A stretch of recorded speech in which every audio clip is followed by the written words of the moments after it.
Okay, now I actually appreciate this look better. You Rise and Shine Saturday. Now that takes me to the question.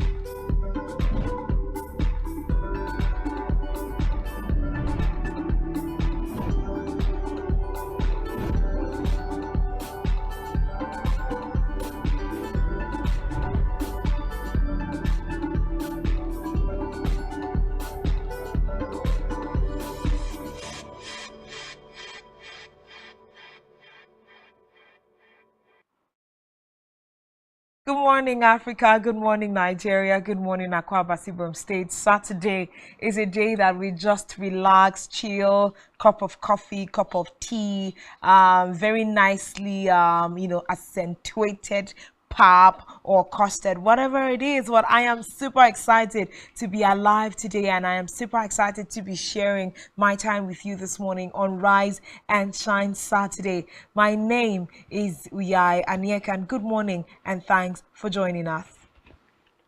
And of course, I am Francis, and it always excited to be here with you on Rise and Shine, and we like to add Saturday. And of course, it's that one place where we get to help you kickstart the weekend for those of us who went out last night and probably we were on the way traveling to that special destination to, meet up with that special person just to relax and get to have fun. Well, this is the right place. So you can stay comfortable in your bed, get a cup of tea for those of us who love hot tea in the morning, or you can get that very milky sweet delicious pap and hot akara in a little bit fusion of bread in between that.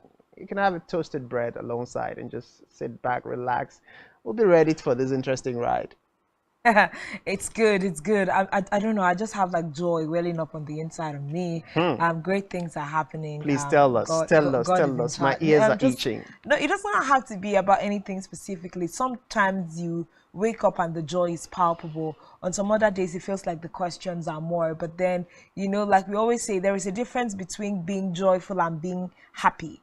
Happiness, like most times we hear, is stemmed on things that happen around us, but joy is more like a deep-rooted thing. So I'm just like, in anything that is happening, in your life, around you, make sure you go for joy and you stay lit.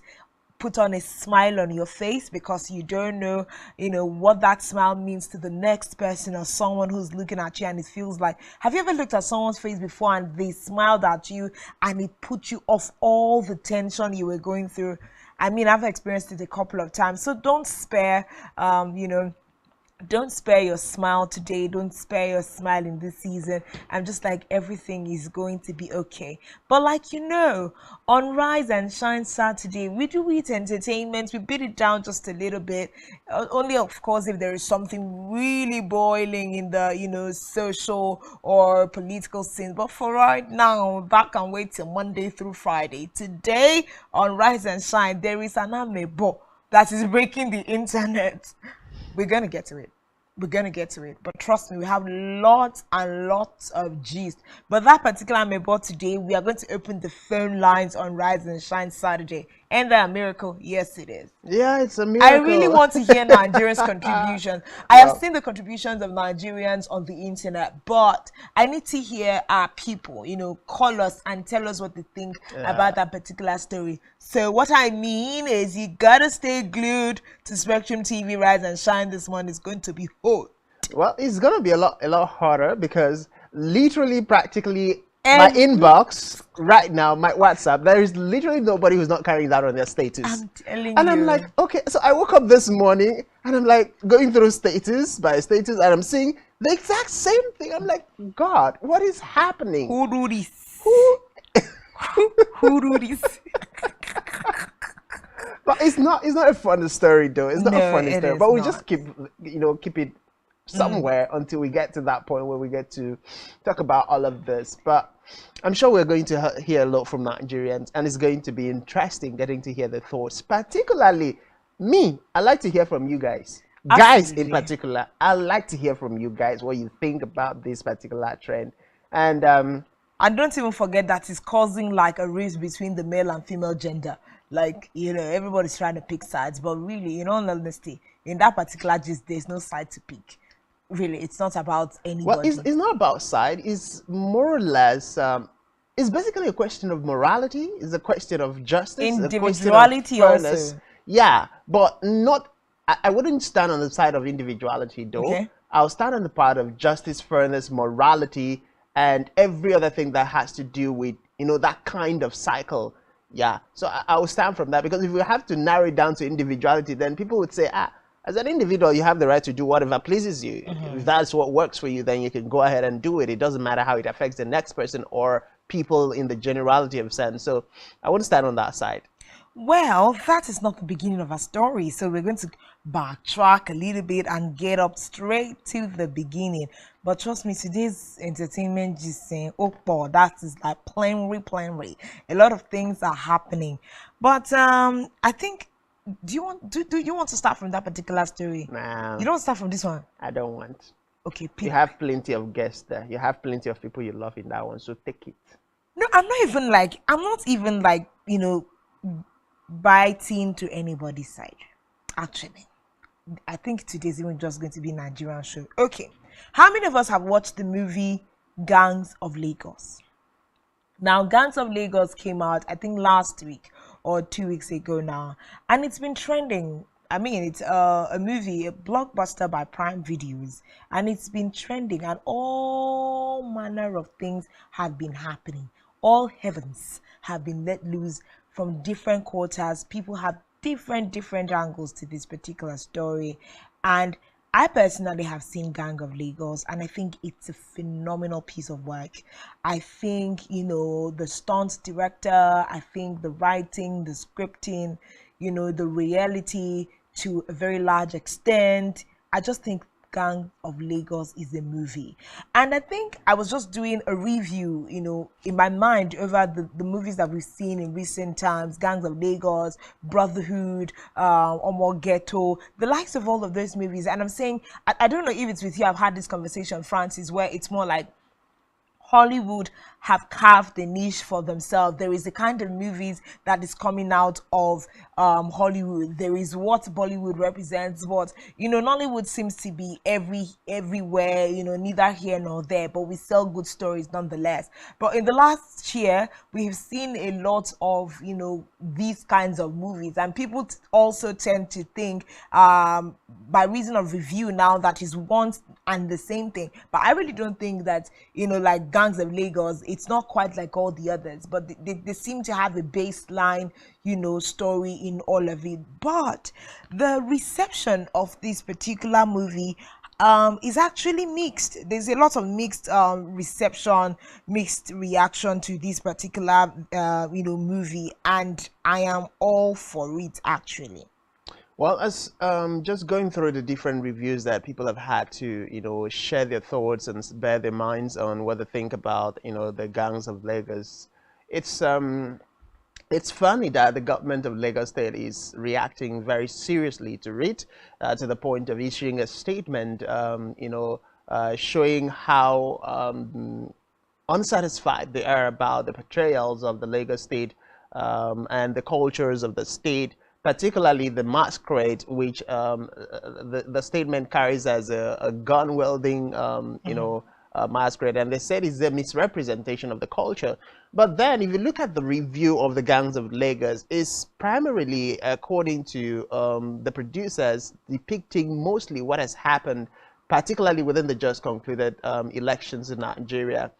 There's been a lot of But when stories we say, attributed to sorry, that. but when we try to tie it to the just concluded elections, you won't tell me that Gang of Lagos was produced between February 25th and today. Exactly. So Now, it's more like, personally, I don't want to hang it to February 25th election, but you wonder what was in the mind of the script writer, the director, and the producer, because that movie certainly was not produced in a month. well, the truth about creatives, people in the creative industry, that they're like prophets. They have sometimes the foresight to foresee what is likely to happen. Even like and the then, likes of COVID-19 had Yes. already been in movies as far back as so 2015. those kinds of scenarios plays out, and so when those kinds of people write and produce, you get to see, it gives you the avenue to relate with those real life experiences as they are. Now, I've had a few experiences watching the gangs of Lagos. I particularly enjoyed Days who are playing a gangster for the first time. I think that's the first time I'm seeing her playing that kind of a role. Okay. But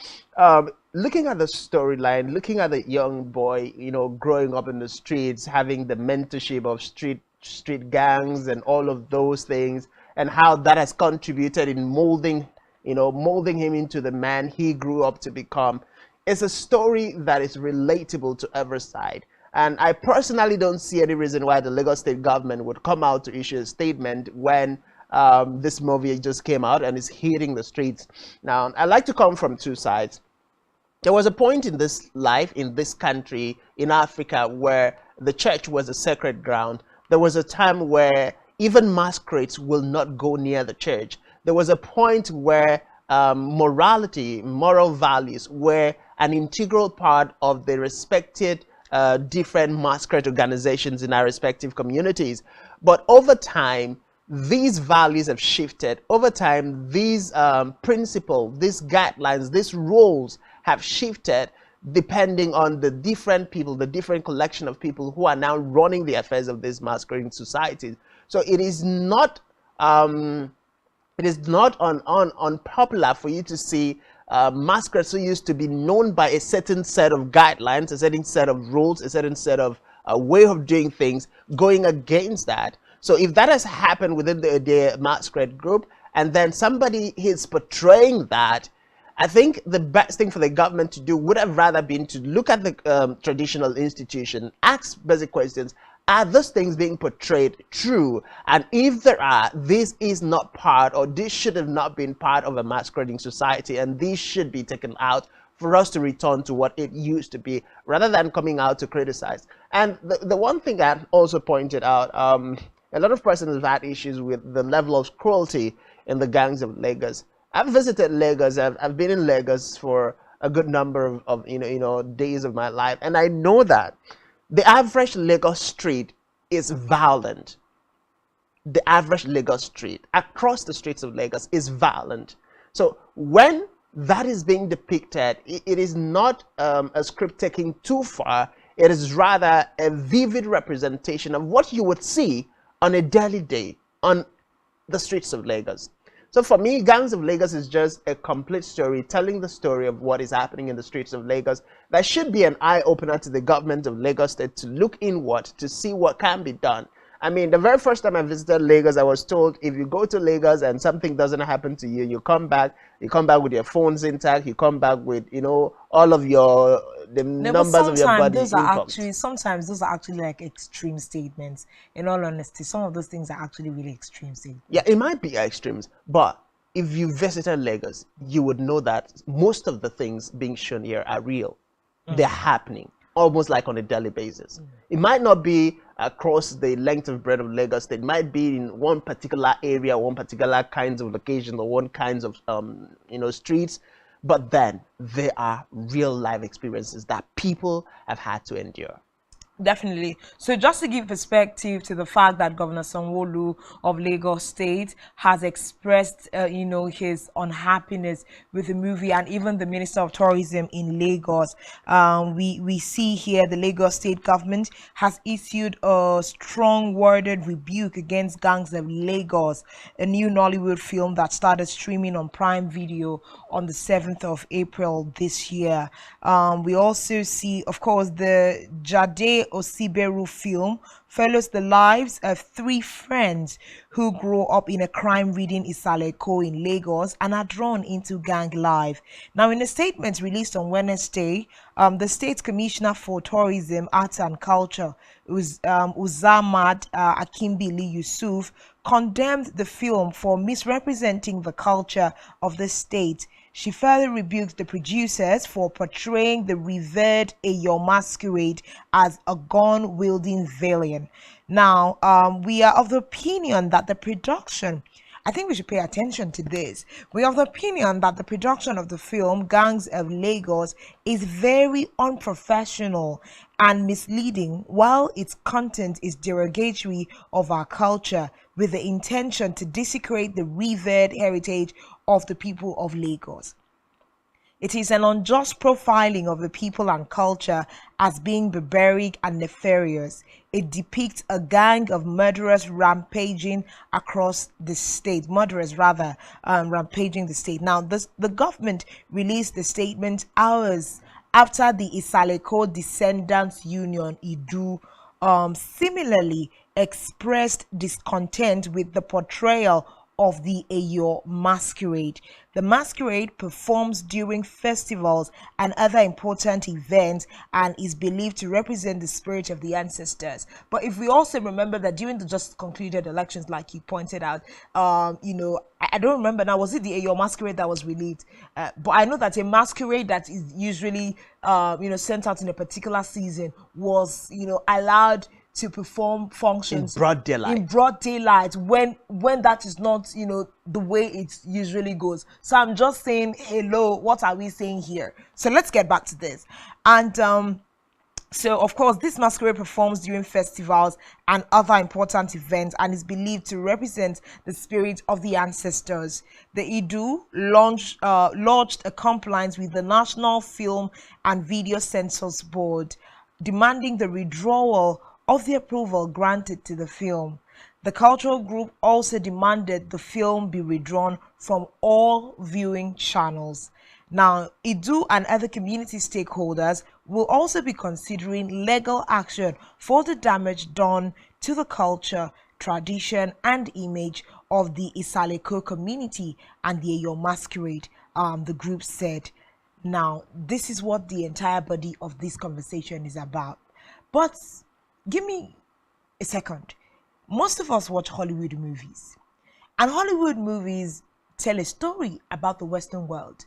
They tell a story about terrorism. They tell a story of the intelligence and or the corruption available in the FBI, certain secret intelligence activities that, they are movies and stories about the White House, things and details, movies telling the story of the people, whether it exposes the culture or the beliefs or activities in certain areas. How many times do we have the developed world come after movies this intense? Number one, I would say that I feel like sometimes we are overly sensitive people. We don't want to tell stories that are original to our people. We don't want to tell stories that are original to our own heritage. It's not like, I think it's easier if it might have been more easy to swallow if it was Hollywood that wrote the story of us. But because it is us writing the story of ourselves, it's difficult. Because for the longest time, there's a program we have here on our station called Spotlight Africa, telling the African story the African way. For the longest of time, we've had other people in the world attempt to tell a story. They've attempted to interpret us, in ways that we are not. What happens when we are telling a story and in our perspective? Don't forget that the underlying conversation in Gangs of Lagos was also that there was a part where the movie landed in cleansing the system and putting such power to good use, such kind of influence. So I think it's just a hasty generalization of, okay, this movie is unprofessional and should be withdrawn from all streaming platforms. This is the stance of the Lagos state government and also the Idu people. Well, I'll be very surprised if the censoring body actually gets to attend to that petition, and it would be a slap not just on freedom of expression, not just on the creative industry. It would be a slap on every one of us in Nigeria, because we are talking about Lagos state, the same Lagos state that we had the Oro festival on election day. Yeah, that people are supposed to go out and exercise their franchise, and then you're bringing out a masquerade festival that should be done in the night in broad daylight, something that has never happened in the history of Lagos State. And we never saw the Lagos State government issue a statement to that effect, condemning the act or even taking any actions against the traditional institutions. And so a movie producer is telling a story that tells of the ills that is happening in your community, and rather than praise the person and look at how you can solve that situation, you're coming to attack the person. And then sometimes movies are make-believe, so you might say that there were certain extremes because some of those depictions might not be in that particular way. That's why it's a movie. That's why it's fictional in some sense, telling some stories. You don't have to really take it to heart. But even if they were or they are not fictional, even if they're telling the stories exactly the same way it is, there is absolutely no need for the Lagos State government to begin to, raise eyebrow and try to muzzle or try to gag the producers of the film, or even gag the Nollywood industry. Because apart from the story that is being told, there are different ways we can look at it. Like I said earlier in the beginning of this story, are these masquerades doing what is being portrayed in this movie? If the answer is yes, then you look for a way to remedy the situation. But if the answer is no, then you can look at it from the point of being a futuristic representation, or maybe a fiction of the writer's imagination. But then, regardless of how you want to look at it, Gangs of Lagos have made a statement. They have told a story that can be related to by anybody in Nigeria, in Lagos State, and outside the streets of Lagos State. Now, when you look at that story, you look at the professional competence, you look at the delivery of the respective cast who have been part of that storyline and storytelling, you'd see that a lot of work had been put into it. Now, just coming out to say it is derogatory to a people or to a people's culture, come on.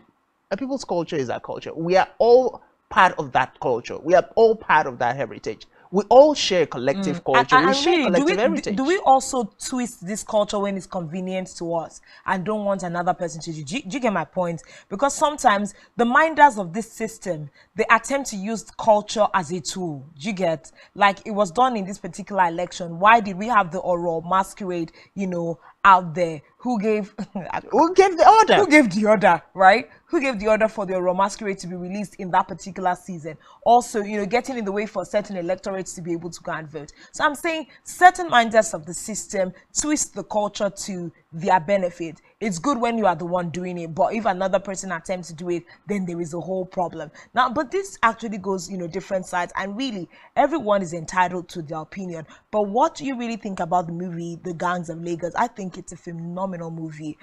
There was a lot of intelligence and a little more difference from all the love stories that we always see in Nollywood. Well, love, we can never get tired of saying I get, love. but more like carving a niche, telling a story that is different.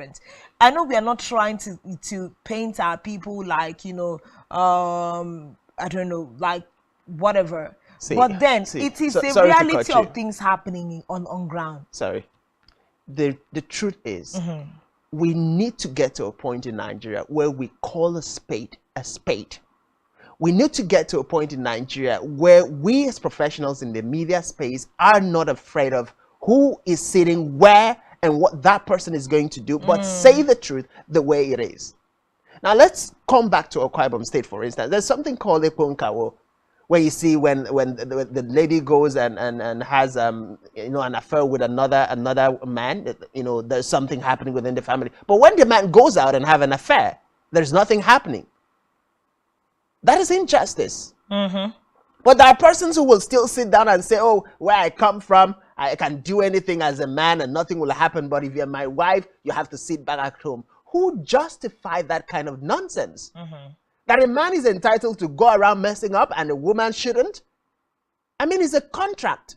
What is good for the goose is good for the gander. Right? So it's about time we get to understand that until we set the record straight, until we begin to tell the truth and see things the way they are, and rather than try to muzzle the media, try to muzzle the press, rather than try to, find a way to ensure that people don't tell the exact truth the way it is, find solutions to solving these problems.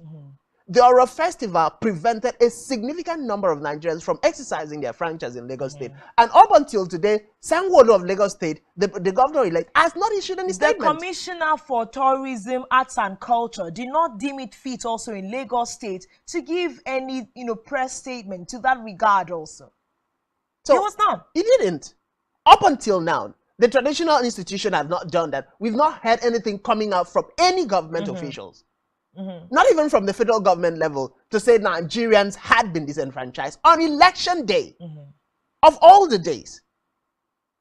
So you're now coming out to attack. I mean, this is irrelevant. It's completely irrelevant. And I don't know. I just hope that the Nigerian Censoring Board will throw out such petitions. I just hope that Probably they can't reach the streaming sites. I know the streaming sites wouldn't, those ones are not persons you can even walk in and then begin to control. But I do want to believe that the Nigerian Censorship Board will not take such steps or even attend to such petitions.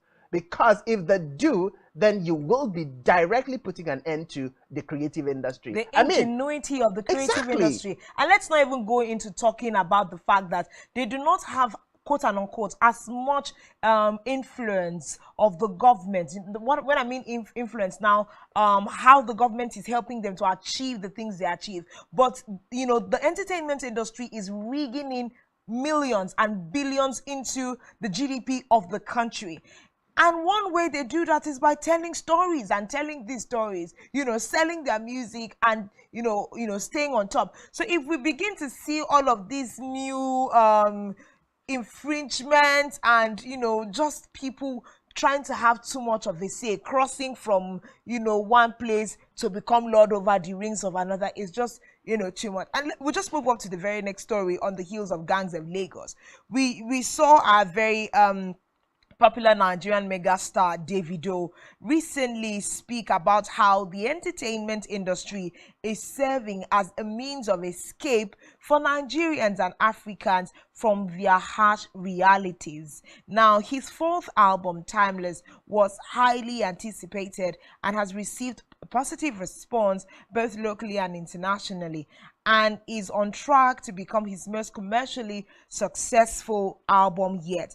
Now, Davido is thrilled that music is offering Nigerians a way out of hardship. You know, now, during an interview that he granted, he expressed his pride in seeing Nigerian artists, you know, and the entertainment industry excel internationally. Of course, mentioning the names of a few, you know, Africans and Nigerians who broke the African record for the highest charting songs on billboards. We're still talking about, you know, bringing in this money in the millions and the billions. Now, he said, he stated that it is the government's responsibility to provide citizens with a better and easier life, but the government has failed in its duties, and entertainment is providing the much needed outlets for Nigerians. So, I mean, this, I think, is a good way to land the whole controversial reception of the movie The Gangs of Lagos.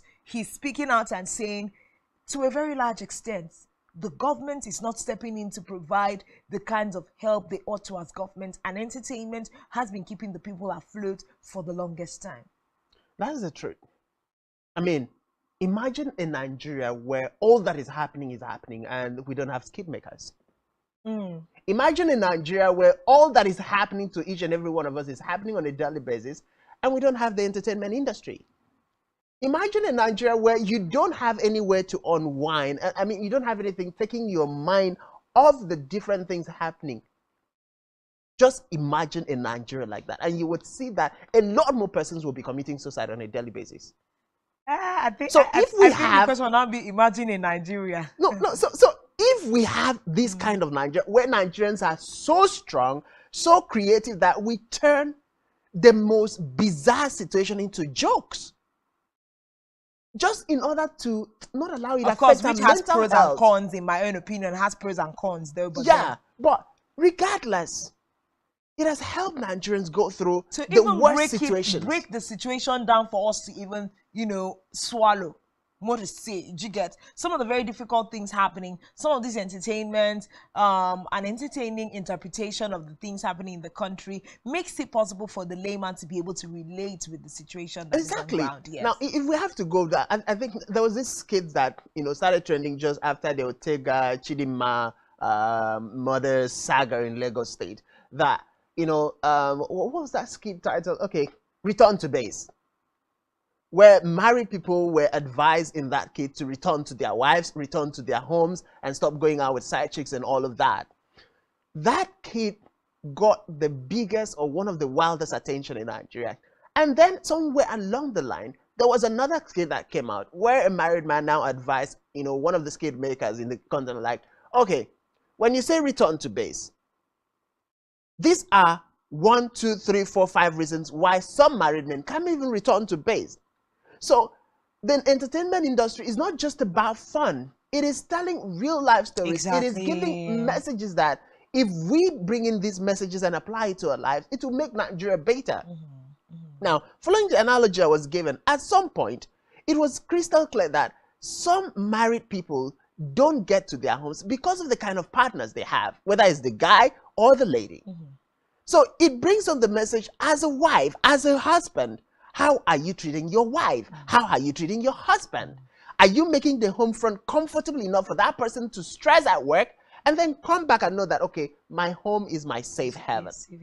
And if that is not happening, the kids tells you there is a need for you to look into those things and sort them out. So if you're looking at Gangs of Lagos, if there's a problem in it that you think is not part of the masquerade that is being portrayed, you simply need to look into it. If the masquerade are doing it, then cancel the masquerade and put an end to it. Return it to the status that it used to be known for. But if it is not happening, then see it as something that you need to preach against, just in case there are persons who have those kinds of mindsets. Oh, that's a really beautiful angle to also come. We are saying this is culture. It's important to the Isaleko people. Let there never be a time where we hear Exactly. that, you know, your masquerade operators are now, you know, wielding gun carriers. I think it's all about perspective. Depends on how you look at it. It's just a prism. Sometimes, you know, when a message hits too close to home, you begin to see these kinds of reactions. Because one thing again that Gangs of Lagos revealed is that whole godfatherism thing where you have, you know, for instance, now this is on social media. Oh, we should have even brought, you know, some response on this particular movie where we have the likes of MC Oluomo having a voice louder than he ought to, you know, ought to have in this kind of situation. So we see, you know, people, it just depicted a lot of things. But I feel like this hits close to home, hence the reaction that we're having. But then Nigerians, I think this is part of the things you would also talk about when we open up the phone lines. But let's move up to, you know, some thrilling gist again. It's a good day, right? I know you agree with me. But then Nini and Saga have been trying to confuse us on the internet. Uncle, choose your fight. What exactly are you talking about? So a couple of weeks ago, I think 2 weeks or thereabout, just in the first week of April, I think it was around the 1st. Now there were videos that came up on the internet about, you know, Saga engaging Nini, who was his housemate and best friend and everything during their season 6 of Big Brother Naija. And upon the release of that particular video, we did not see either of them come out to even post it on their personal social media handles. None of them said, yes, this is real. None of them said, no, this isn't. And then a couple of weeks later, Saga is on an interview and says, oh, that was done for a movie set or something like that since November or December of last year. It was a skit or something like that. And I'm like, okay, so why did it take you this long to come and explain? And then a few days back on one of our sister stations and media in the country, he's sitting cladded in a pair of suits, very neat, and telling us that no, this is not a skit. It's a real relationship and a real proposal. We should allow them to have their relationship in private. Uncle, what exactly is this about? What? All right, so it's hilarious though. It's hilarious, and I don't know which angle they're coming from, but I feel if Nini and Saga wanted to keep their relationship a secret, they could have done that. Secret and private is different. No, So if they wanted to keep it private, they could have done that. If they wanted to keep it secret, they could have still been able to do that without anybody getting to find out. But the very fact that the video is out and then one or either of the partners are having different things to tell the world is very funny. One could say maybe somebody didn't agree somewhere, or maybe somebody agreed somewhere but is no longer agreeing at this point. I mean, if we have to reference the Alex Ekubo scenario, maybe there was an engagement, and maybe the relationship was, you know, fun and happy and all of that. But maybe somewhere along the line they're no longer agreeing. But I think we have a let's just give you know, sound to this reaction from before we get back to the conversation. Una sabi give secret. Since we not even know anything they go on. between you and Nini. We don't know. See you trying to watch my words. I don't know what to say. No, but even me shocked. I'm like, are you serious? In the last few weeks, now your proposal now in the internet. Oh, more. Your proposal of Tonini, and really when I see him, we just dey laugh like children inside the studio. They just dey smile, say finally. But what really shocked me for that proposal saga, una sabi give secret sha. Since we don't even know anything they go on. Between you and Nini, we don't know. See you trying to watch my words. I don't know what to say. No, but even me shocked. I'm like, are you serious? In the last few weeks, now your proposal now in the internet. Oh, more. Your proposal of Tonini, and really when I see him, It was actually in this particular breath that he was now saying, oh, it was something done for a particular production and all. And then he's invited for an interview, you know, in a media house. And then he says, oh, no, it was not actually skit. And I'm like, are you engaged or not? Like, are you engaged or not? But then at the end of the day, these celebrities, they do a lot. Well, They do a lot. I don't know what gameplay or what game plan they have up their sleeves. I don't know what they hope to achieve, but please, Nini and Sagak, stop keeping Nigerians. Please don't try to just come out. If it didn't happen, tell us it didn't happen. I know there are people who are rooting for the ship to land perfectly, beautifully well. Well, you could just, you know, let us have a tip of what you guys are planning, or just let it out, or you can choose to keep it a secret, but please, don't be one leg in, one leg out. Don't sit on the fence, yeah? It's not good to be like that now. So that if Nini is still available, let Nigerian men Nigerians know. Saga, do not canopy her. Don't canopy her with this engagement thing. Choose your side. And Nini, see, this thing is two-sided though. If Saga has not done the needful, please Come let and us defend know. yourself. Tell us before You pursue your crushers. before you pursue all the uncles that are, you know, having you in mind though. And tomorrow now you now come out, we now see Saga and Nini fight. Saga now now being blamed for nothing, you know, there are a lot of things that might possibly come as a result of that. But I think they just need to come out plain and be honest with themselves and be honest with Nigerians. Whatever it is happening, they need to come out plain and let us know. But whichever way, Nigerians are here, we're still waiting for them to tell the story. I think last straw, we just take the fact that he said, you know, it's a real deal, and he asked that they be allowed to have their relationship privately. So I think for me, that's the side I'm going to choose. If he comes to Spectrum Television tomorrow and now tell us, babe, it was a skit, uncle, then we actually know that it's more serious than we thought. But yeah, moving on from this G's, Sister Mercy Chinwo Blessed. Yeah, aka Excess Love. And is this other one again? That one is keeping my head. MM1. Yeah. She is treating us to some good music vibes, new release. She has released a new EP called Elevated. Of course, this is fresh work after a little while. Of course, Mercy Chinwo is one person that used to give us like back-to-back releases. Like in 1 year, she could don't release like 8 songs, 10 songs, like back. I say until you know they finish. But then, you know, for a little while there was a small break in there, and after her wedding now, she's been. You know what made the chick enjoy her honeymoon first? She's been Enjoy giving her us small husband tips of before, iceberg. You know what, man? Auntie Meme enjoy her home first. You got to take this honeymoon. I beg you, enjoy yourself, my dear. But it's a beautiful thing. I mean, she's coming out a lot more beautiful. She's coming out still glowing. She's coming out still giving us very beautiful, you know, pieces of you know, the creative personality in her.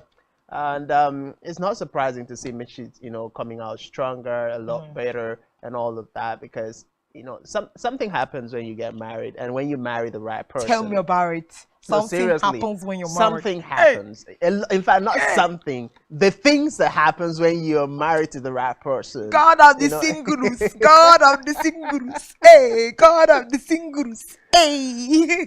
Does this lady realize she's on national TV right now? Hey, but God of the singles now. God of the single, help us singles. We want help to them see, singles. We want to see that thing that happens when you marry. God of the singles. Yeah, help the singles, God. He's definitely hearing. But you know, several things have also been trending upon the release of her new EP, Elevated. Now, there were pictures of her and her husband absolutely loved up. And Pastor Blessed,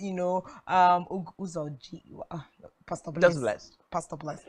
He was there directing the video process, and every time we're like, oh, the singles, oh, oh, it was so beautiful to see. And then netizens could not rest. Now, if you watch that video of the EP, you're going to see where it looks like her, like her stomach is revealed a little bit, and next thing, netizens started congratulating. Ha! We can see the baby bomb. We can see the baby bomb. Baby bomb loading. Baby bomb loading. Messi Chimo, aka about to born. You people will not be raised. You don't know if she's eating good food, Okay. and had just eaten before she wore that cloth. And it has to be good So, food, yeah? It has to be good food. It has to be good food. How are you jumping to pregnancy? It has to be good food. Anyway, Oh my Sha, God. good food is good. It's good for the body, and I know Auntie Messi is fond of eating good food. She does good food for a living, apart from music. So, but then, like I said, the things that happens when you're married, and then you're married to the right person, and then God. from the video, I mean, it just goes to show you that Mercy is blessed and Pastor Bless is blessed to have Mercy. Both of them Pastor are Bless blessed. has been shown mercy. Yes, so they're blessed and they're Pastor Bless has been shown mercy, and mercy is blessed. and Messi is blessed. Now, it's one of the things I say. I think let me not digress into relationship, but it's a beautiful thing Thank you. when you marry somebody who Yeah. understands the vision you carry. Absolutely. Preach. And then, my and God. then, Preach it. so Pastor Bless understands the vision of the woman that has been entrusted to him, Yeah. and he's doing his part as her man, and that for me is adorable. Is everything. Congratulations to Mercy Chinwo Blessed on the release of her new EP, Elevated, and for having a husband who's supportive in the whole process, and Nigerians and the international community that continue to embrace her works. We pray that more grace to your elbow.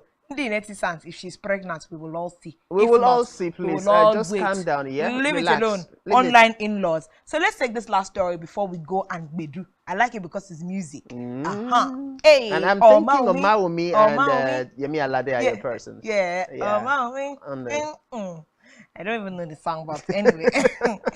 But then, Omaumi and Yemi Alade are rolling back the years on a new single, Love You Well. I don't know the song, but I'm now in my head, I'm singing Love Me JJ, Love Me JJ. Oh yeah. Ay. Well, you're actually very close to the beat and the Serious? elders of the song. I was just listening to the song just before I came into the studio this Ay, morning. I'm good like that. And it's beautiful to see these amazing, phenomenal women come together to put up something as beautiful as Love You Well, and it's just a message.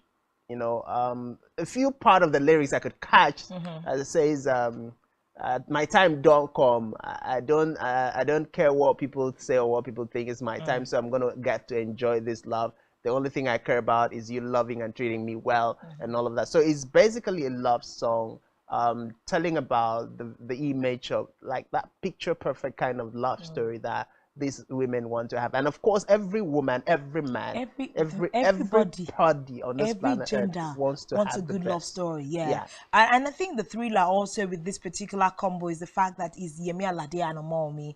They're like, two of the strongest female representations of African music in Nigeria. And when we see them, they go way back in time. Having both of them come together on a piece of work will actually be like phenomenal. And I think that is the overall effect that we are having, that nostalgic effect of an Omaumi and Yemi Alade on a piece of work. And then it's love, and then you can imagine the African twist and turn put in it. It's just very beautiful. But of course they've also commented on their working relationship and their love for African music, and they wanted to create something to showcase their shared passion for the genre. They are proud of what they have achieved with this particular single and can't wait for their fans, of course, to enjoy it. So music, like the video has said this morning, and the entertainers are one crop of people that are actually bringing it back home and keeping us steady on the billboards and the award tables internationally. And I believe that they deserve all the accolades that we can actually give them. But that's it on big stories? Well, as far as these two women are concerned, I'm hoping that our producers will get this audio, Love You Well, for us. So we have it on a music break right away. But for these two women, they have been consistent on their part. They've been consistent in giving us good music. They've been consistent in, setting the pace for other up-and-coming female artists to go. I recall, I think it was Arya Star and or Thames that that gave credit to these women for the amazing job they have done to trail the road for others to follow. So it's a beautiful thing to see them. I mean, Omaomi has always been, one of the artists I listen to. Yemi Alade, I love her for her energy, the dance she carries, and all the amazing vibes she brings to the scene. Omaomi, yeah, she also have, she has all of those amazing things brought into the scene. So it's a beautiful combination to have these amazing women collaborate to bring the masterpiece, Love You Well. And it's a prayer, and coming at this point in Insta, if I have to preach, I think I need that loving well. So at this point, it's about time we take a short break. We need to take that dance and go break. Ask for grace, mercy, Abby. Yes, for mercy to find us, so that blessed will love us well. Come on now. Come on now. For mercy to find us so that we can receive the blessing of love. Come on now. Right.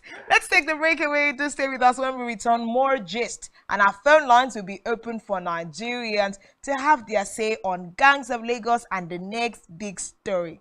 To stay with us. They say that when you lose your way, find the road back home. Rainy days and lonely nights, feel like I'm losing time. Nowhere else to go, so I chase the fading light. Up all night till dawn, wonder how many days I've gone. Will Papa take me back if I wanna go home? Nigerian police, which is the only one allowed by grossly abused. Our governors have to share police power with the president as stipulated by the constitution. We do not have a federal government police force. We have the Nigeria Police Force, which shall be administered, organized, and supervised by the Nigerian Police Force. No, my lord, I want to say something. I want to say something here. Perhaps it might also enlarge the scope of people who should be invited here for examination. My lord, if we cannot find those who literally murdered Abiola, who are those people who could be said to be the beneficiaries of the death of Abiola? Rogers has linked you with some of the killings he did. He never did. He linked you with the attempted murder of Hebrew. He did not. My lord, the matters council is leading the evidence in our matters. Is this an adversary proceeding? It's not, my lord, but we can't be talking about cases which are in court. Is this an adversary proceeding? It's not, my lord. These cases are in court, my lord. I'm just reminding your lordship. My lord, sorry, my lord, I think I'll be in cross-examination. Legally Speaking, a program that deals with legal issues and questions we face as citizens of this amazing country, Nigeria. Legally Speaking. Join us every Friday from 5 p.m. to 6 p.m. for Legally Speaking. One truth not often told is about the transformation that Africa has undergone. In recent decades, Africa is shaping its own destiny and should be referred to as the African opportunity. On Spotlight Africa, we paint the African picture the African way, laced with truth, detail, and the color of the African continent. Join Uyai Anyekan every Tuesday and Thursdays at 4:30 p.m. Spotlight Africa, telling the African story.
Every day, we bring you up-to-date information on topical issues affecting the common Nigerian. From issues on politics, Hello, Nigeria. I remain committed. security,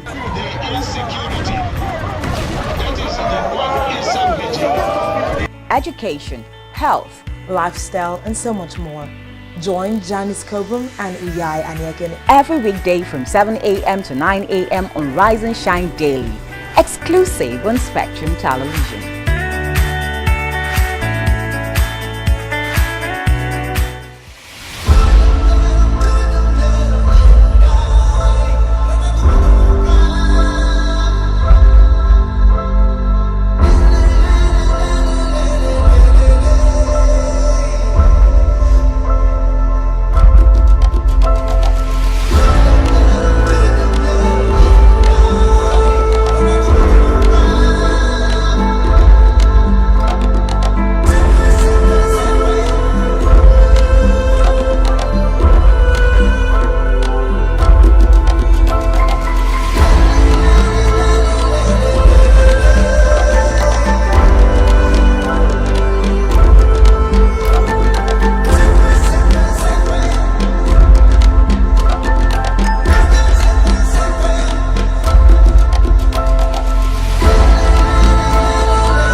if you see the behind the scene,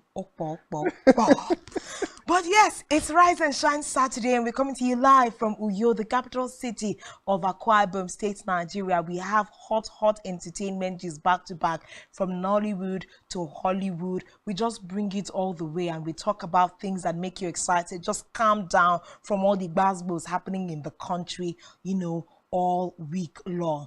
But better Tori still day. Better things, greater conversations. We are about to open our phone lines for you to call us. Please no fall our hand. No fall our hand. Are you following us on social media? You should. Across all social media platforms, Facebook, Instagram, YouTube, Twitter. You need to have Spectrum TV on the go, because I mean, we give you quality content for your time. So, oh yeah, click that notification bell on YouTube so that you can take us wherever you are going. Our phone lines, they come. Oh, prepare, load your phone. We got to hear your opinion on those two issues that will be springing up on you. But yeah, Francis, take us to the next story. Well, as far as the AMVCA nomination is concerned, it has been announced that Bisola Ayola and Ajete Anang will be the host for the 2023 2023 announcement event. Now, I'm just looking at these two gorgeous guys and lady, guy and lady. Let me not add, S for Are they him. wonder now? Yeah, sometimes when a guy is too fine, you add S, fines. Just like when a girl is too fine, you now add extra fines girl. That extra S. But these two amazing persons from their days in Big Brother, that been Ajeti Anang was no, in Big not Brother. Anang, Okay, Bisola. Bisola. Bisola from Big Brother has been one personality that have consistently looked out for, and since leaving the Big Brother Niger house, she's been involved in different series. She's been part of different movies. She's Great been hosting. part of hosting different great shows. And I just the moment I heard her name, I just say, "Whoa, my girl, Great you've choice. killed it. My girl, you've done it." There are persons you just see, and we have to reference what was his name again? Patrick Shadow did say coming on the show, that sometimes most people who get into these big platforms do not utilize the platform after they have been given the access. But Bisola has been one person who has utilized that platform. It's beautiful to see that they both are the ones saddled with the responsibility of announcing this year's AMVCA nominees for, of course, the AMVCA awards will be coming up shortly, and this duo have been picked as the ones to announce the 9th edition, the nominees for the 9th edition of Africa Magic Viewers Choice Award. Now, of course, that particular award was announced in March, but the nominee announcement is going to be happening tomorrow, the 16th of April. I guess tomorrow is the 16th, yeah? So that announcement will be happening tomorrow, and it will be hosted by Bisola Ayola and Ajete Anang. And I think it's a good one. Like you said, Bisola has, outdone herself in the industry. She's continued to blaze a trail for herself, hosting multiple shows and excelling at it. So she's in terms of hosting, I think she has carved a niche for herself, and in all honesty, I wouldn't think there's no better person to have been given that. And I'm very sure that Anang also will bring his Ghanaian flair to the table when they're making the particular announcement. So I am up for it tomorrow. Well, when you have two very professional, competent persons come together, you can expect the unexpected, because Anand is coming from a different background. Bisola is coming from a different background. Coming together will be like both in African movie space. Yeah.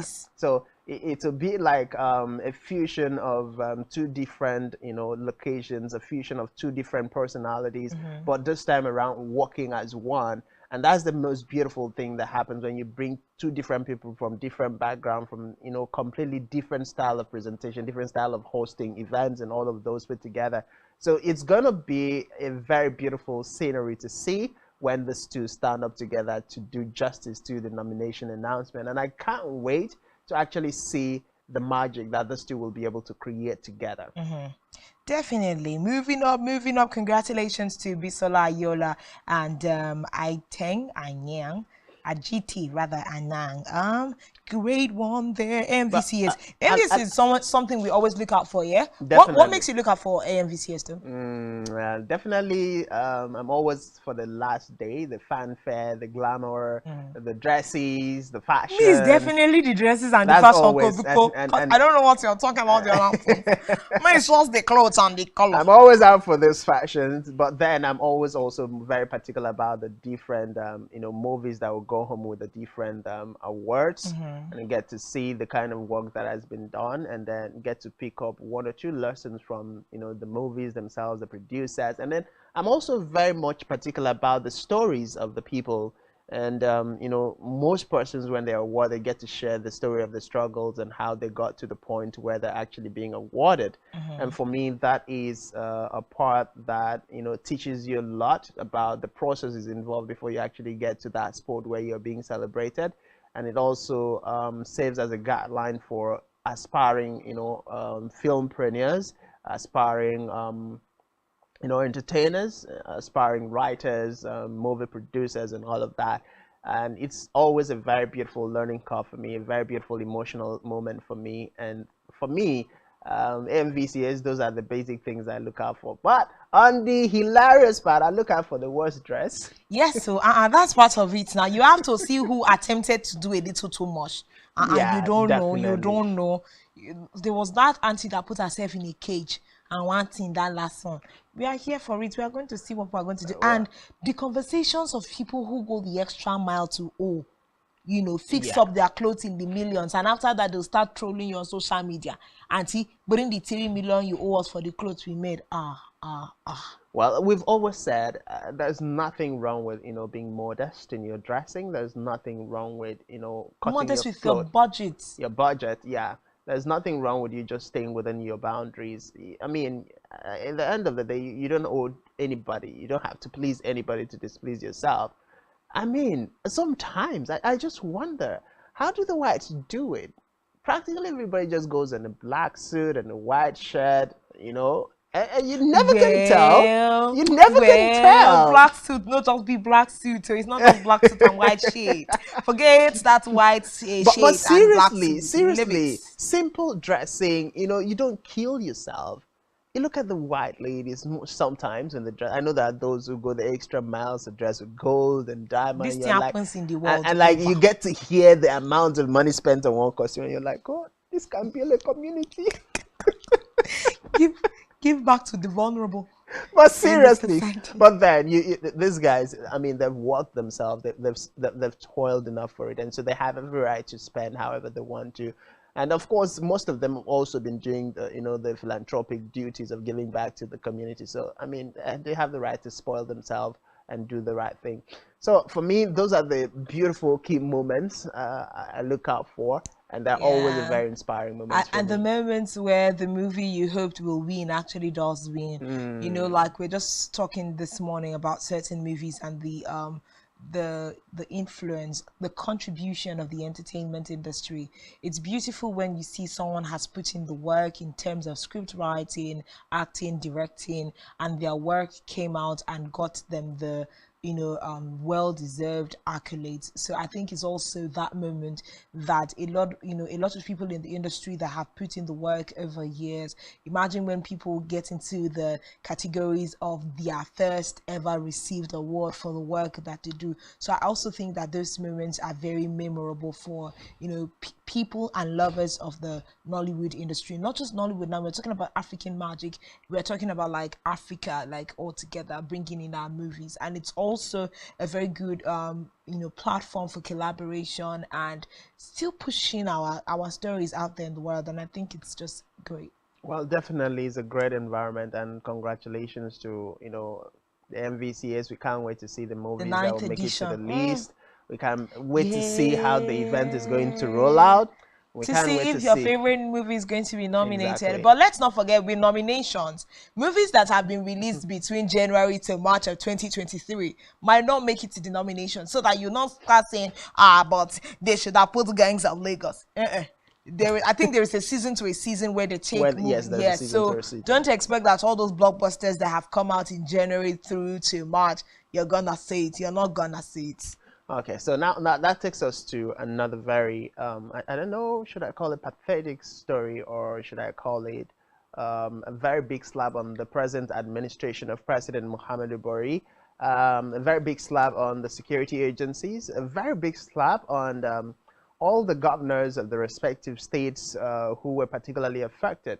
Now, so I think that was in 2014 or 2015? 2014 that the Chibok girls, about 200 plus, were abducted from their dormitories in the wake of the night.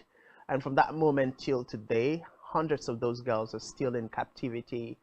And that is placing that side by side with the different promises that have been made by this present administration, who of course came into power promising Nigeria greater security, promising to change, promising a lot of beautiful things that Nigerians had hoped would come to be. And one of such would have been the release of the abducted Chibok school girls. Years down the line, we're here still talking about the same thing. Most of these girls have spent years, more than a decade, in captivity.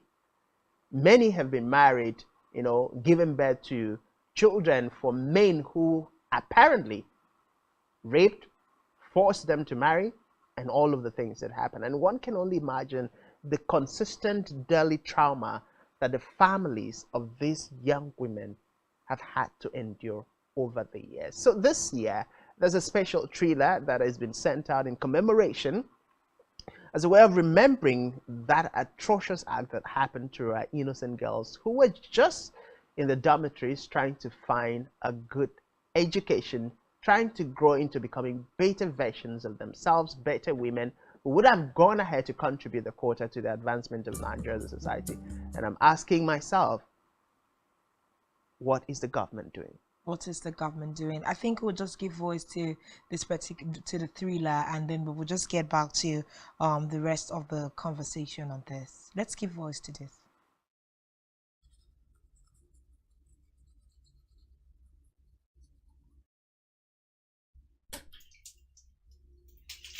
Nigerian police, which is the only one allowed by them. Our governors have to share police powers with the president as stipulated by the constitution. We do not have a federal government police force. We have the Nigeria police force, which shall be administered, organized, and supervised by the Nigerian police force. No, my lord, I want to say something. I want to say something here.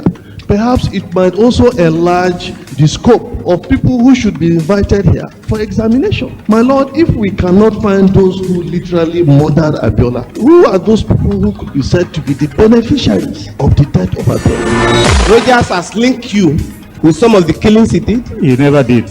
He linked you with the attempted murder of Hebrew. He did not. My lord, the matters council is leaving the evidence in our matters. Is this an adversary proceeding? It's not, my lord, but we can't be talking about cases which are in court. Is this an adversary proceeding? It's not, my lord. These cases are in court, my lord. I'm just reminding your lordship.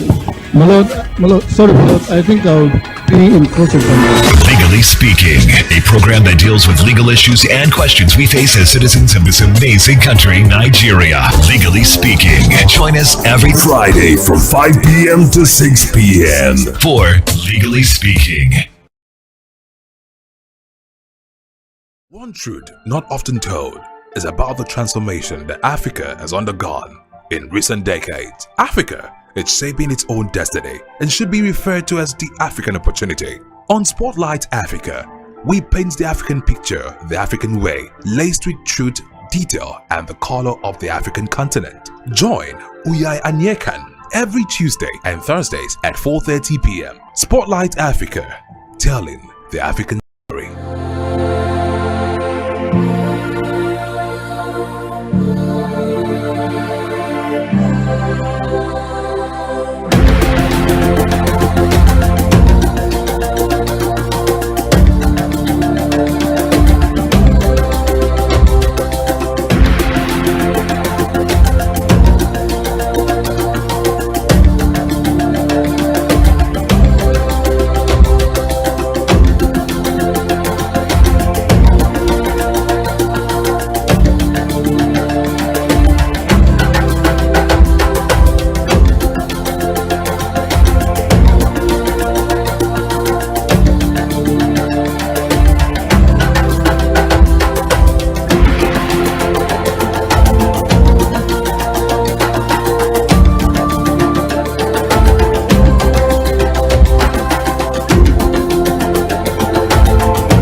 Every day, we bring you up-to-date information on topical issues affecting the common Nigerian. From issues on politics, Hello, Nigeria. I remain committed. security,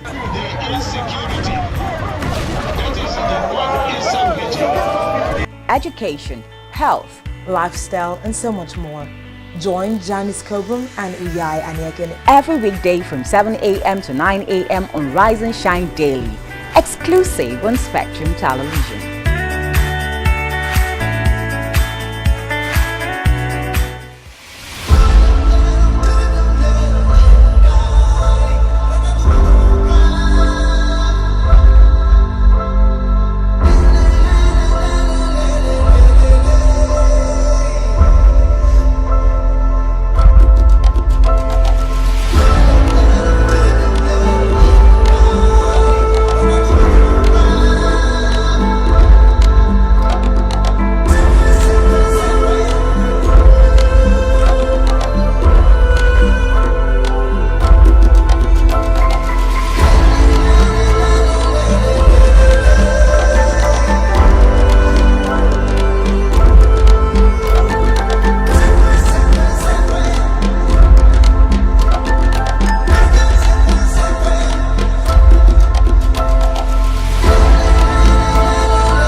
Nigerian police force, which is the only one allowed by grossly. Our governors have to share police powers with the president as stipulated by the constitution. We do not have a federal government police force. We have the Nigeria police force, which shall be administered, organized, and supervised by the Nigerian police force. No, my lord, I want to say something. I want to say something here.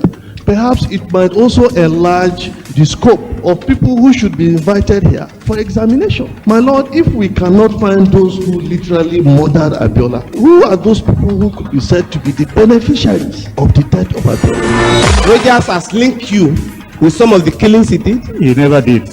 He linked you with the attempted murder of Hebrew. He did not. My lord, the matters council is leaving the evidence in our matters. Is this an adversary proceeding? It's not, my lord, but we can't be talking about cases which are in court. Is this an adversary proceeding? It's not, my lord. These cases are in court, my lord. I'm just reminding your lordship. My lord, sorry, my lord. I think I'll be in cross examination. Legally Speaking, a program that deals with legal issues and questions we face as citizens of this amazing country, Nigeria. Legally Speaking. Join us every Friday from 5 p.m. to 6 p.m. for Legally Speaking.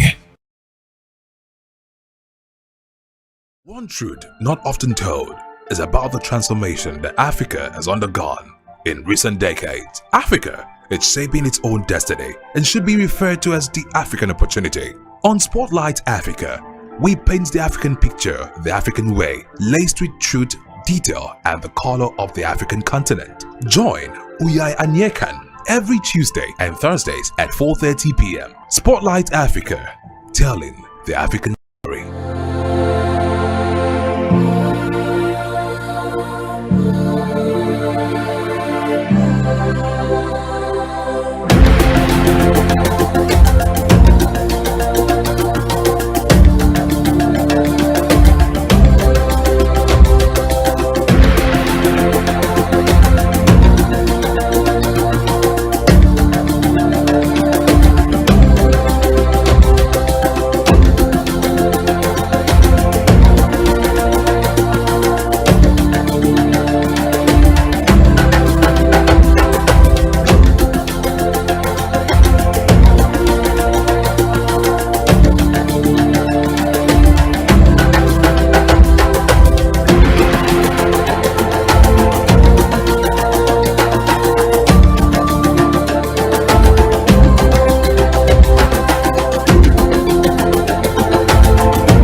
Every day, we bring you up-to-date information on topical issues affecting the common Nigerian. Some issues on politics, Hello, Nigeria. I remain committed. security,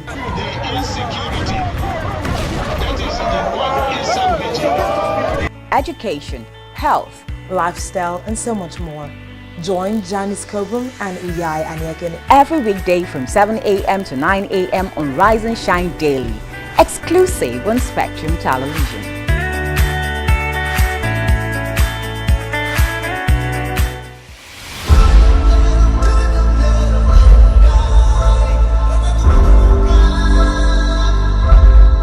The sweet Hollywood faces that we have in the industry, and last week his daughter had actually come out to say that he had some medical what do we call it now? Oh no, this is not happening to me.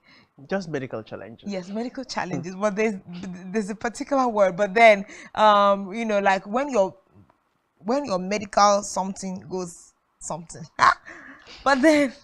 Don't worry, I'm going to get it. But then he's been hospitalized because there were, you know, some infringements with how it failed. So his daughter came up to just share the fact that her dad is hospitalized. And we've continued to see his colleagues in the industry come out to felicitate with him, send messages of warmth, for him. Of course, he recently experienced a medical complication. That's the English word I was looking for. So it probably might have had a procedure performed on him, and then he now experienced a complication. Now, the 55-year-old has been on the receiving end of supportive messages from fellow on-screen co-stars and other celebs. So these are just, messages of people celebrating him. He must be one of the wonders in the industry. Okay, so we have Kerry Washington. Of course, she stayed alongside the actor in Ray and Django Unchained. Did you watch it? Oh God, it just brought back memories. Sent a heartfelt wish to her co-star, writing alongside an April 13 Instagram post. At I am Jamie Foxx appreciation post, sending you all the love and prayers, my movie husband. Of course, several people. We also saw the likes of Garzel Beavers, who co-starred with her pal in his namesake show for 5 years until 2001. This is an appreciation post for my friend, I am Jamie Foxx, who captioned the photo of the duo shared on Instagram. Jay, I love you so much. I want and need you to get better soon. Sending you light and love. I think something that this does is the fact that we actually do not want to lose the people we love. And the best time for us to celebrate these people is when they're here with us. And a healthy community of people who have your back when you are in this kind of downtime is how some of these people find, the inner energy to fight back through whatever the medical condition is, whatever the complication was. And I like to see the health of back and forth in the industry, people just checking in on him, people remembering the times that they spent with him, the kind of person that he is, just putting it out there in his face, in his family's face. And I think this is worth emulating. Well, I love Jimmy Foxx for a lot of things. Remember the song, remix of the song "We Are the World" they did for Haiti, and the different stories and scenarios that was coming out from that community, and the call for help. I remember him vividly in the movie Robin Hood, where he had to come up from the war front to train Robin. I remember him in the movie Amy. Yeah, the tech guy that had to meet with the street girl and eventually decided to adopt her, and she literally changed his life around and got into a better position. He's an amazing character from the movie industry. Is one person that when you give him a role, one person that when you see the movie, you just literally have to sit back, kick up your seat and relax and know that you're going to have fun, because he's definitely going to deliver regardless of what role is being given to him. So having a medical complication is something that can happen to anybody. So the beautiful thing is that he's receiving great care, he's been receiving great love, he's been receiving attention, and according to his daughter, he's right heading back to recovery, and that's a beautiful thing. But if I have to chip in a little bit about Nigeria, I wish we could see this kind of things happening in the Nigerian movie industry. I wish we could see Nigerian celebrities maybe having complications, and instead of an SOS, we're seeing Nigerian celebrities reach out to them on their own, of their own volition, to share that, extend that hand of warmth, that hand of love and fellowship. But we rarely see that. Just having conversation with Dan Chris, one of our veterans, and one of the things that is really sad about is the fact that you have a lot of veterans, you have a lot of artists, you have a lot of creatives, but everybody just want to come around you when the going is good, when the going is rosy, when the going is flowery. But once the going gets tough, once there are different, you begin to come into that turbulent, troubled waters, everybody seems to just sideline you and move on to the next big thing, to the next big person, to the next big name happening.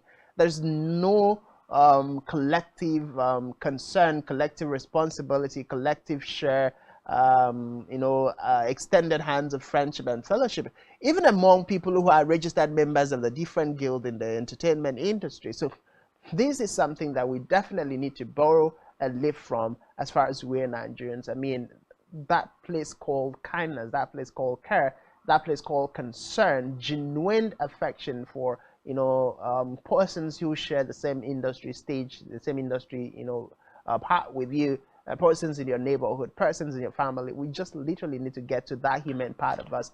And it's a beautiful thing, as this is what helps people to go through some of the most difficult thing. I remember seeing Charlie Boy's post saying he's been given another chance to live, having battled with prostate cancer.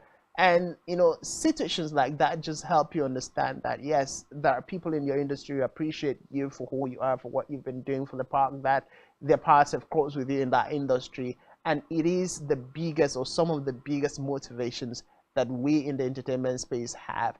I mean, it's one of the biggest motivation and reasons to fight back for people who sometimes do give up while going through this challenges. So it's a beautiful thing, and we definitely wish Jimmy Foxx a very quick recovery. We would like to possibly get to see him back on screen doing his thing anytime soon. Yeah, it's good to see and good to hear that he's recovering well. And I think that is the height of all of this, conversation that we're having this morning, and the fact that he has a healthy community of colleagues in the industry that are actually, looking out for him at this time. We do hope that Jamie Foxx fully recovers and gets back into his business, of course. And this is the time we've all been waiting for. We have been waiting for this time. So there is a big story. Yesterday, it trended for 24 whole hours. I personally wanted to sidestep this conversation, but reasons best known to our producer. Now, footballer Akraf Hakimi's wife filed for divorce and demanded half of his property. She was, however, informed by court that her millionaire husband owns nothing, as all his property is registered under his mother's name. Hakimi receives £1 million from PSG monthly, but 80% of this is deposited in his mother, Mrs. Fatima's account. He has no property, cars, houses, jewelry, or even clothes in his name. Anytime he wants anything, he asks his mother, who buys it for him. Now, that is the story that is trending. Whether this is fictional or real time, because some people are arguing this story is made up. We don't know why people do some things they do, but we're just saying that this particular story is causing a lot of controversial sides of gist on the internet. The internet has been breaking down, and we are saying, hey yo, what is this about? He says 80% of his income is deposited in his mother's account, and he owns nothing in his name. Okay, this is what I was even going to say. That's the back end, and I'm sure that somehow most of us have interacted with this particular content on the internet. So we're going to have our phone lines displayed on the screen. What do you think? In and out of this, I and Francis will give you what we think about the story, but at this time we would like Nigerians to call in and tell us, is entertainment day today for Nigerians? Let's get your thoughts. Did Hakimi do right by his wife? Do you think his wife was digging for gold? And what exactly, how does this make you feel as a person, who is married or who is looking forward for marriage? Now, we're going to be talking about two different things. The perception and reception of the movie Gangs of Lagos by the Lagos State Indigents and Lagos State government, the sides that they took and what you feel about that. And Hakimi and his wife's divorce story saga. The guy earns £1 million from PSG. 80% of that income monthly goes to his mother's account. He earns nothing in his name. A lot of people feel like he did terrible by his wife, and others are like, hey yo, this guy, or maybe if his mom was the one who gave him the advice, must have seen something coming in the long run. And he was 19 when he married the lady who was 35. There's a lot of gist to this, and for all of these years he's been putting all of his property, everything that he has, in his mother's name. The only part that worries me the most is, lady, whether you loved him for real at the beginning or not, and maybe for irreconcilable differences, we never know why people decide to go apart, and you can't blame them. But how have you been married to this man for 5 years? 5 years? Yeah, 5 years thereabout.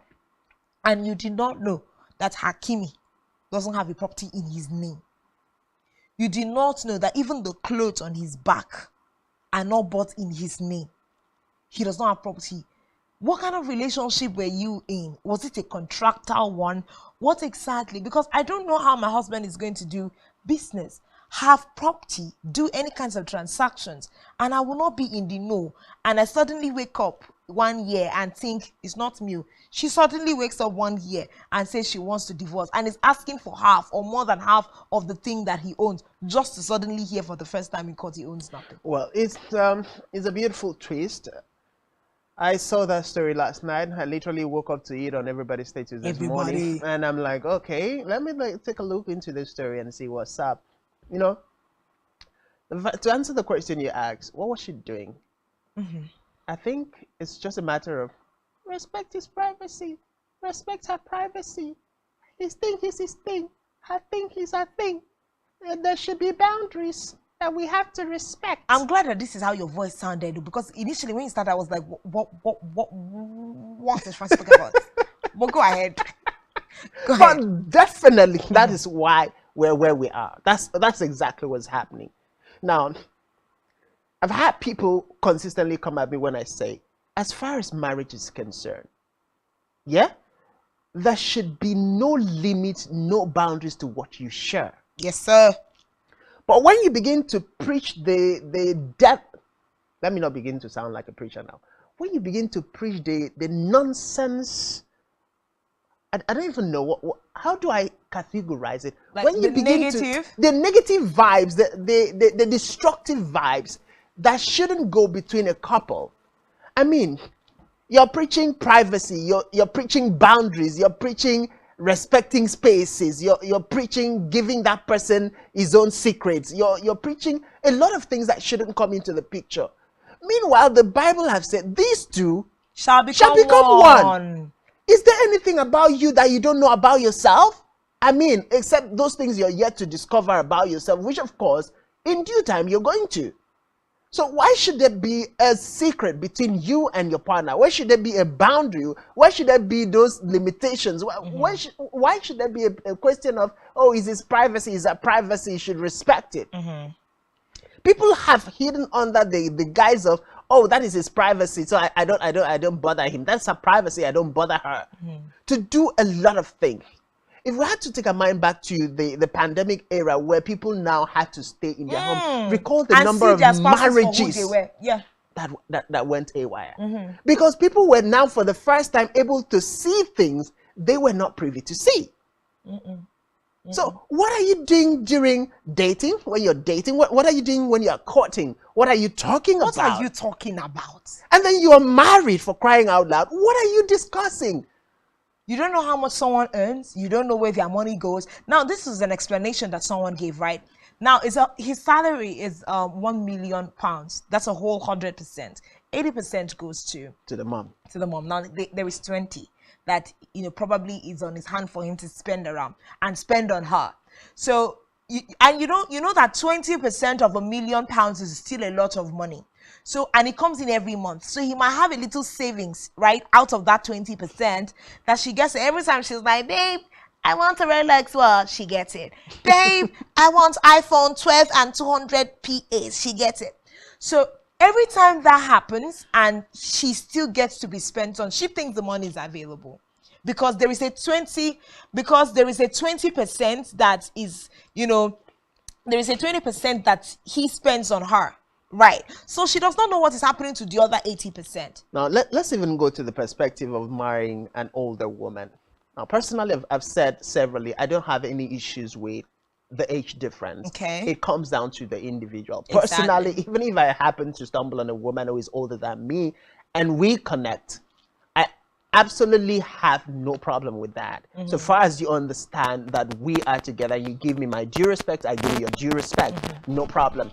But there are persons who would say probably the lady came into his life for the money. Okay? There are persons who would argue that. But let's not forget that this woman also has her own money. Might not be to the extent that he has, but she also definitely does have her own money. So it's not a matter of a gold digger coming into a man's life, to reap what she did not sow. That's one part. Now, from the part of her Akim giving, But you know, say money, they satisfy anybody. I know. But on the part of Akim, having his mother literally run his life.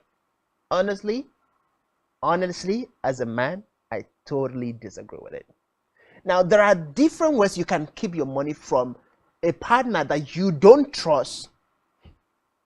His or her intention towards you. But we're talking about divorce settlements here. Exactly. Now, that's where I'm coming from. There are different ways you can hid your money, or you can keep your money, or you can prevent your partner from taking your money. If you suspect from the beginning that, oh, this person, is not with me because of me, is with me because of this.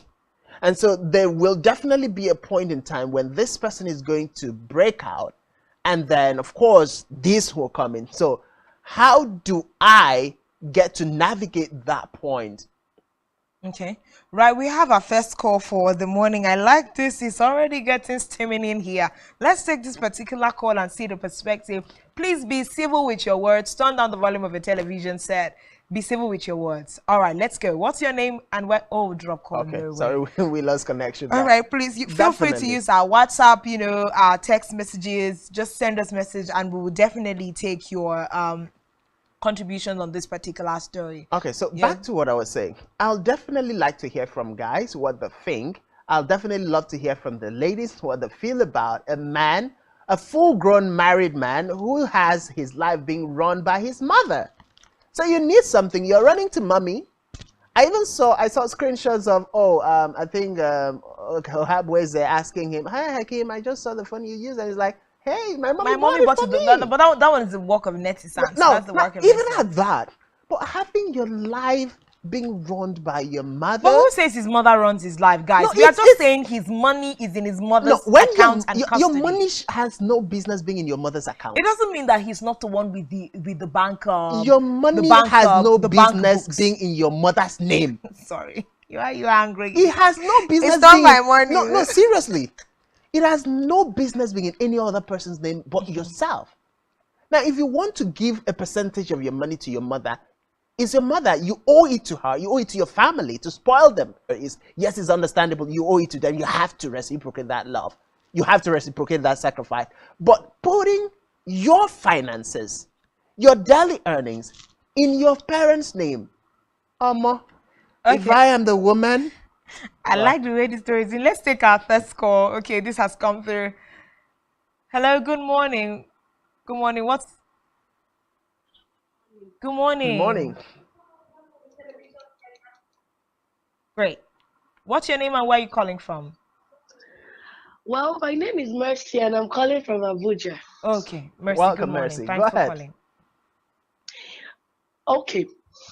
I seriously feel like if I was in the position of the woman, I wouldn't take it from him. Okay. And let's not forget that this is on the grounds of divorce. She wants to go her separate ways from that marriage and wants half of his property. Exactly. Because how can I spend 5 years with you? Okay. But do we really walk into marriage to take something out in terms of money? Right now. And then all of a sudden I begin to realize that your properties belongs to your mother. I don't care what your opinion about you getting your own money, being your own boss. If something happens, you have something to fall back to. Fully independent. Someone like me who even touch me. Right. I mean, and we don't even know if they have a child or not. No, they actually do not have children together. Did not accept her wholeheartedly. She gave us a different perspective to the conversation. She's been with him for 5 years. He was 19. 35-year-old money. Hey, the matter is getting worse. So we've seen Nigerian celebrities who married older women because of the role they played in leading them or getting them to where they are today. Okay. So let's use that to judge. A woman who comes in, sees the potentials, and is able to stand by you, and now you're getting to make money to where you are. And the best way you can think of repaying her is by illegally, criminally, siphoning all of this perspective now is making me take side finances to your family or to your parents to run. I mean, why are you even called a man? Let's take also, I'd like for us to bring up, okay, this is this. people need, okay, this is Antoinette Oguma saying people need to remember that they didn't get married at gunpoint. The level of wickedness some people exude because of this, level of wickedness some people exude. Lots of mindset, and we need to be careful about that. Over my all the infidelity, then you have the properties. Cause me, I need to tell us what the standpoint of the law, especially with regards to David Amand. She's entitled to properties. She's entitled to everything that she has worked with you to get. She's entitled to it. Good. There is no infidelity, there is no domestic abuse, no nothing. And then she just wakes up, maybe find a new bobo and decides to prenuptial agreement. Where we state it out. At what point please don't even take me to prenuptial agreement. That is even another side. See, I feel like the marriage institution is a sacred institution as ordained by God. And there are certain principles about the institution that the 21st century is beginning to toy a lot with. How do I go into a marriage? I know people say, oh, our family has a lot of money, the person has a lot of money. So why do you marry someone you can't trust in the first place? Why do I have to sign a prenuptial to be married to you? Uncle, work with your money. That is why we are saying, ladies, you need to be able to work with your assets. You need to put your brain to good use. Put your hand to good use, because why am I signing a prenuptial? Well, prenuptial agreement is not just about maybe a woman who is from a poor background or a man who is from a poor background getting into a wealthy family. It also takes care of issues like this. I mean, you never can trust the heart of men. Yes, all of us would marry because we want the love of our lives that is going to stay with us and is going to go through life with us. But we can also not take away the fact that the heart of man is desperately wicked. If you had to go back to what happened in New York a few months back, where her husband just woke up to discover the 3 children he had with the wife were not his. I mean, it's not just from the women part, it's happening from the male side. So for peace, for security, to just protect your space, there are certain things you have to take steps. If those things don't happen, fine and beautiful for you. But in the eventuality that those things come into play, you have how do you something guard to yourself? fall back. All right, let's take some more tweets, because the streets of the internet has been wasted. Let's take some tweet. This is Atumpizi or someone like that. It says, these tweets just shows the type of men we have in the streets. May God protect his children, because I can't. Me, I would say these tweets that we are all seeing on the streets of the internet is revealing the kinds of men and women that we have. God have to save us from them, I'm telling you. So Jesse is saying, now Solomon Buchi is a famous blogger. Now Jesse was saying, when I say your wife is not your family, they think I am being funny. But the fact remains that your wife is not your family. The only female that can ride for you is your mom, sister, and daughter. And these are the only female that should matter. Okay. So Solomon Buchi responded. Now, who brings you the daughter? We even have that tweet that Sheung Babs was actually responding. But your mom is someone's wife. That's Solomon Buchi now. Your sister will be someone's wife, and your daughter will be someone's wife. Is it a wife issue or a trust issue? I don't know why you sound this hurt, but please, your wife is your family. Now, I don't know. Let's just finish with our stream of tweets so that we can all junk it all together. Now, okay, so 2 things that strike me today from this whole drama is that there's a set of women out there whose purpose in life is to hunt for gold in marriages. And there's a set of men out there who do not have regards for women. Talk more of having an iota of value for their spouse. This drama, in one hand, is an eye-opener for me. It's just helped me cancel some people who were trying to, oh wow, come into her space. Oh wow. Okay, I think we have one. We have some more tweets. Yeah. Okay, so let's just okay, so this must have been responding to someone says exactly. Yes, to the Edo Alexa's. Okay, so it says this set of men and women should just exactly. This set of men and women should marry themselves. You know, I had one of my late pastors that used to say, "Let wuru man marry wuru man," so that they will I themselves. am telling you, they should marry themselves. Let them marry themselves. Okay. I think this is okay, so Mabadi cases the truth remains that your wife is not your family. Only parents and siblings are. It's still the same guy. Literally still the same guy. I say wisdom is really far from some people. Respectfully, how can you say this? Okay, that's TSB reacting to Madike. He said, this means your mom wasn't your dad's family, yet she gave birth to you, sir. Whoever made you, Enugu needs to collect it back. Okay, Mbadike of Enugu needs to collect it back. So you're talking about a title man coming to speak what has just been said, been said. It's funny. I literally sit down and hear stories like this, and I pity my children. I pray for my daughter even before they come into existence, because it's heartbreaking to find that a young woman will abandon her own family and go to be with a man and build a family, and yet the man sees as a disposable maybe disposable cop. Okay, let's take a reaction. Someone sent in an SMS from Boko, Benue State. He says, "Good morning, I am John. For me, Hakeem did well because most of the ladies nowadays marry because of what they could get at the end of the marriage. Look at Emmanuel Ebue's case." Okay, this reaction. We also have a reaction from, another reaction is coming in, but this John from Boko is saying he thinks Hakim did well because women in these days, they marry for what they can get at the end of the marriage. But how are we marrying with the end of a marriage in view? It says, I think how we step into a room matters a lot. Why are you stepping into a marriage with the hope that, or a plan that it's going to end this somewhere? Thing if he end, wait till I go carry come out. She get that is where the failure starts, because if the foundation be broken, what can the righteous do? Your foundation is bad, you will definitely find what you're looking for. And I feel like Hakim also from the get-go did not trust this woman that he married.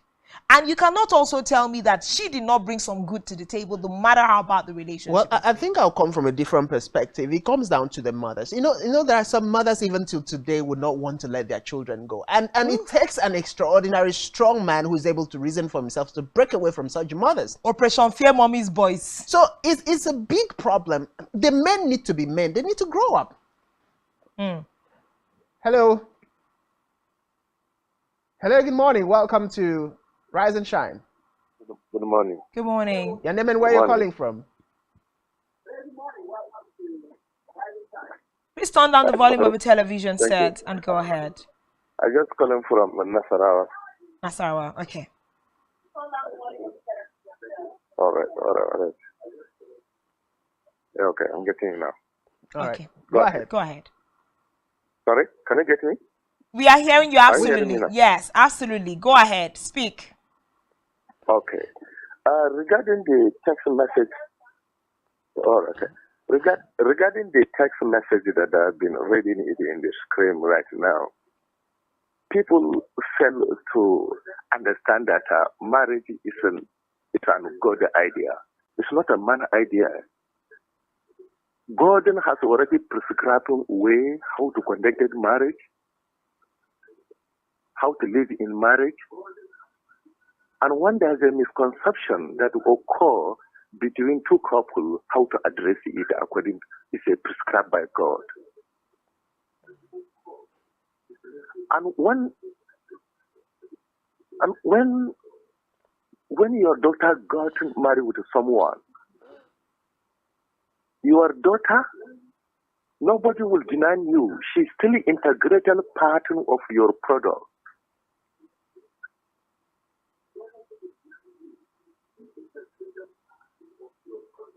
Okay, but you better to know as a parent that she's not part of a union.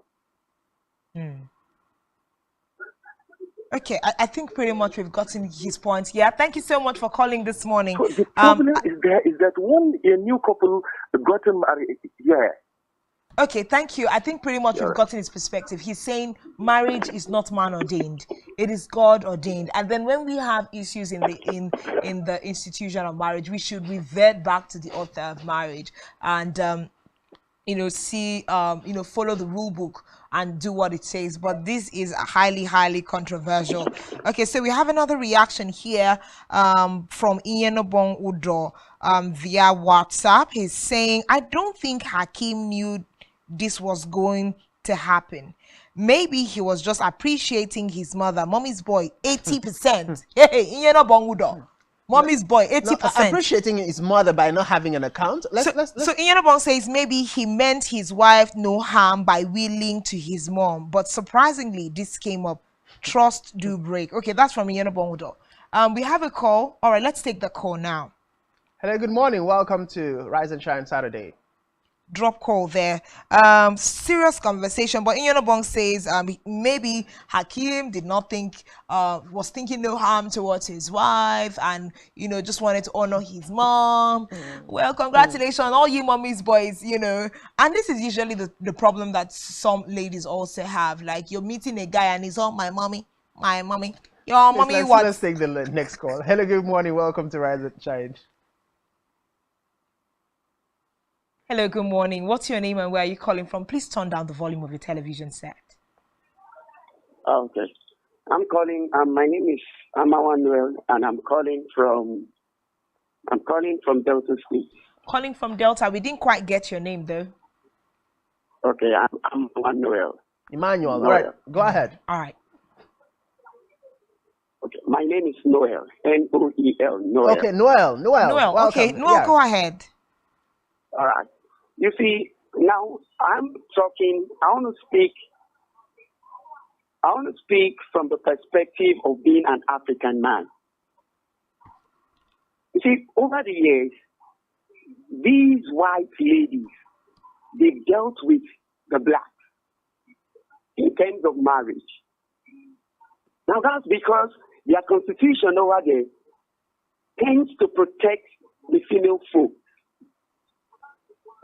So the African man has come to this conclusion that we need to be protective over ourselves, our properties, and everything we've got. So I think that Akimi did this from his African mindset as an African man.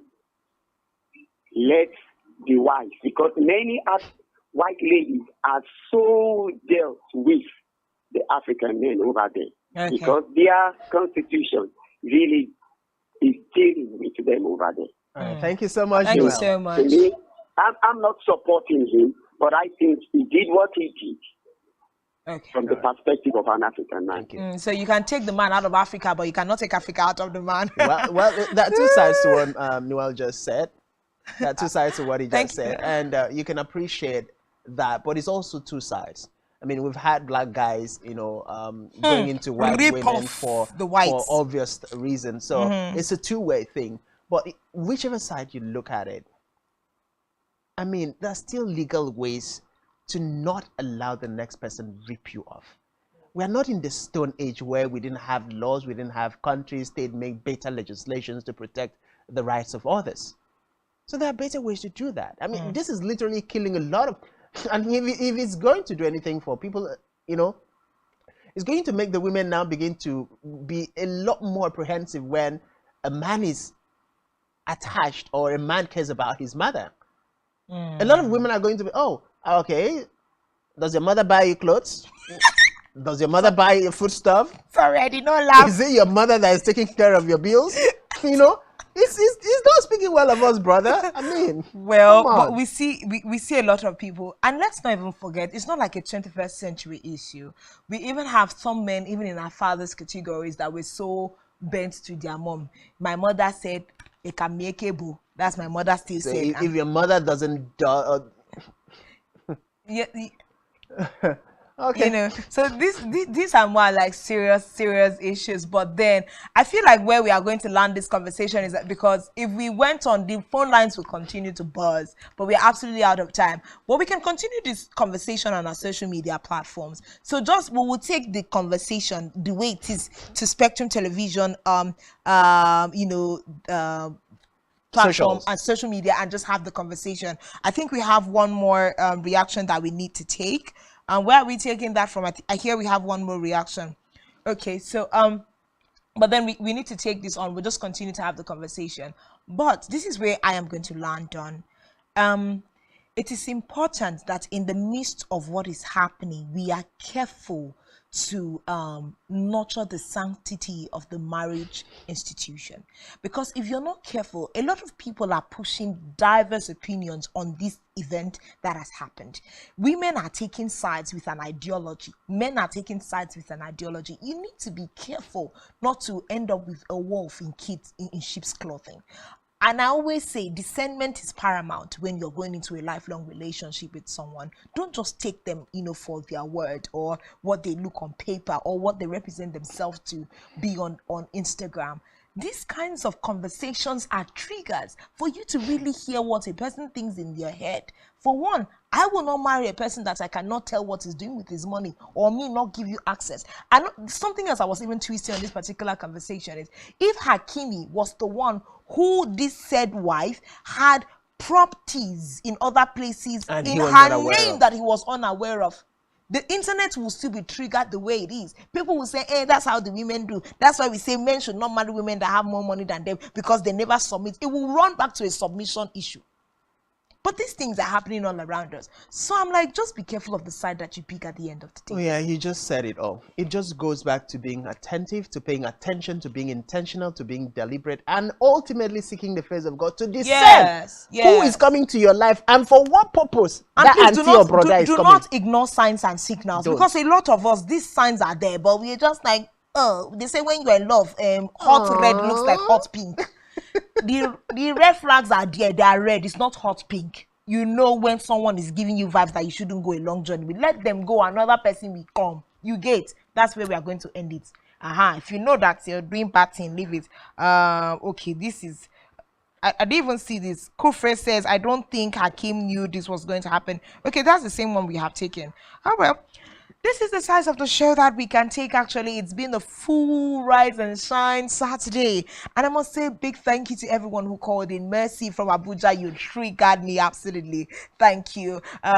Noel from, where now? I think you called from Delta. Everywhere. The text messages, everyone. Thank you so much. We had a great time. My name is Uyai Aniekan. Thanks for being a part of Rise and Shine. And I am Frank Cizadet. Do enjoy the rest of your weekend.